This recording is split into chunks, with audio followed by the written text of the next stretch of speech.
It's time for the grand finale to Starfield's Crimson Fleet quests, which means it's the finale for all your mingling with the UC SysDef as well. You've just finished Eye of the Storm and you've got Kryx's legacy in tow, but before you can choose where to go, you must decide which of these two sweeping organisations will come out on top in the final telling. Well, there are two trains of thought here. There's the moral dilemma and the practical dilemma. Which choice feels right to you, and which choice gets you the best rewards? But don't worry, we'll go over it all and help you out. So Starfield doesn't sugarcoat it here.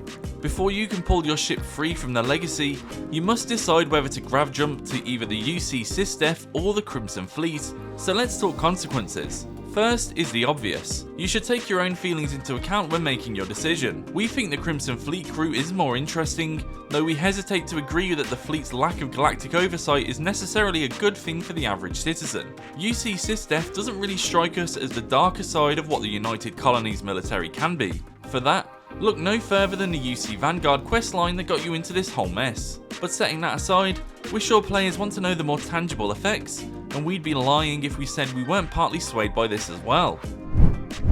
So let's talk about what happens based on which side you choose. If you side with UC SysDef, then you'll have to go through a huge space battle against the Crimson Fleet.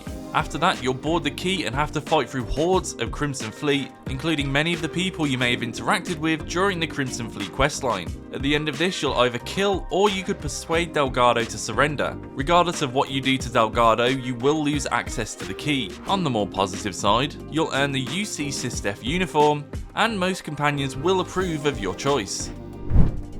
On the flip side, if you choose to side with the Crimson Fleet, then understandably you'll go through a huge space battle against the UC SysDef. You'll then board the Vigilance and have to fight through many UC SysDef cadets and soldiers, and when you reach the end you'll either kill or persuade a Conde to surrender. Siding with Crimson Fleet means you'll keep access to the key and all its vendors, and you'll maintain access to the Crimson Fleet mission board. However, many of your companions will not approve of your actions, and may even be angry with you if you choose to side with the Crimson Fleet. We say this because we haven't actually found anyone who'll be happy with you if you choose to side with the Crimson Fleet, but some players have reported having companions who agree with the decision, so we'll leave this one open-ended. Broadly speaking, you should expect just about everyone to think that UC SysDef is the right answer and dislike the alternative.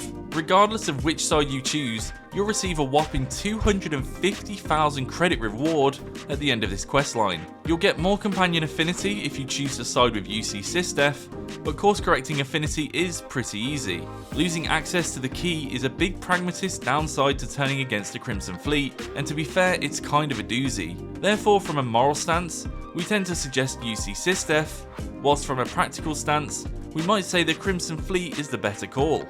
So, no pressure, eh?